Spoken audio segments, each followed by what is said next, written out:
silence is quiet between calls. That's when Danny likes it best. Just the hum of the engine, the glow of the dashboard lights, and Rosa sitting beside him, flipping through her phone or staring out the window. They don't always talk. They don't need to. They've been partners for 4 years. They know each other's silences. Tonight is slow. It's a Wednesday. Wednesdays are usually slow. The weekend brings the drunk calls, the fights, the accidents. But Wednesday is gentle. Wednesday is the night the city sleeps early. The call comes at 2:17 a.m. Cardiac arrest, 47 Oakwood Drive. Danny flips on the lights. Rosa puts down her phone. They're moving in seconds. Training takes over. The siren cuts through the empty streets. Left on Martin, right on Vine, 3 blocks to Oakwood. They arrive in 6 minutes. The house is a small bungalow. Light on in the living room. Front door open. A woman is standing in the doorway. She's in her 60s. She's crying. "He's in here," she says. "He just collapsed." Danny and Rosa rush in. An older man is on the living room floor. His skin is gray. His breathing is shallow. Danny checks the pulse. Weak, thready. He starts compressions. Rosa sets up the defibrillator. They work in practiced silence, every movement precise, every second counted. The defibrillator charges. Danny clears. The shock. The man's body jerks. Danny checks the pulse. Still weak. More compressions. Rosa pushes the epinephrine.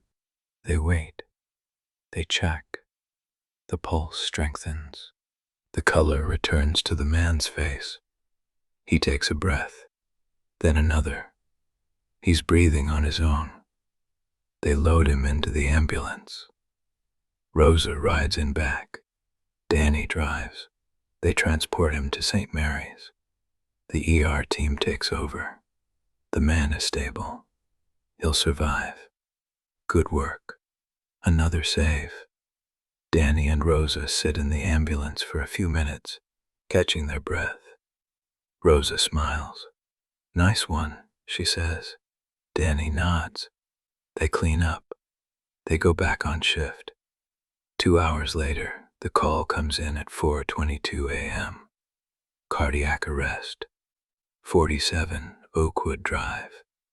Danny stares at the dispatch screen. He reads the address again. 47 Oakwood Drive. The same address. He looks at Rosa. She's already flipping on the lights. "Same address," Danny says. Rosa nods. "Maybe he took a turn for the worse at the hospital." Danny shakes his head. "We brought him to St. Mary's. They would have called us if he coded again." Rosa shrugs. "Maybe the wife called from the house. Maybe there's someone else." They drive. Same streets, same turns, same 6 minutes. They arrive. The house is the same. Light on in the living room. Front door open. The woman is standing in the doorway. She's in her 60s. She's crying. "He's in here," she says. "He just collapsed." Danny feels something cold in his chest. The woman is wearing different clothes than the first time, but the house is identical. The furniture is the same. The clock on the wall reads 2:17 a.m. Danny looks at his watch. It reads 4:22 a.m. They go in. The man is on the floor. Same position. Same gray skin. Same shallow breathing. Danny checks the pulse. Weak. Thready. He starts compressions, but his hands are shaking. He's done this before. He's done this tonight. At this house. With this man. Rosa doesn't seem to notice. She sets up the defibrillator. She pushes the epinephrine. They work. They save him again. They load him into the ambulance. Danny drives to St. Mary's. In the ambulance, Danny asks Rosa, "Do you remember the first call tonight?" Rosa looks at him. "What first call?" Danny's stomach drops. The call at 217. Same address. Same man. Rosa frowns. "Danny, the first call tonight was this one. 4:22 a.m. 47 Oakwood. You're confused." Danny pulls out his phone. He checks the dispatch log. The entry for 2:17 a.m. is there. Cardiac arrest. 47 Oakwood Drive. Unit 7. Danny and Rosa. But when he shows it to Rosa, she stares at the screen. "That's weird," she says. "I don't remember that." Danny checks the hospital records. The man was admitted at 2:45 a.m. He's in the ER. He's stable. So who did they just pick up? Danny drives back to 47 Oakwood. The house is dark now. No lights, no open door. He knocks. An older man answers. Different man? He says his name is Howard. He's lived here for 40 years. He's never had a cardiac arrest. His wife is asleep upstairs. She's fine. They're both fine. Danny drives back to the station. He fills out his report. He lists one call tonight. 47 Oakwood Drive. Cardiac arrest.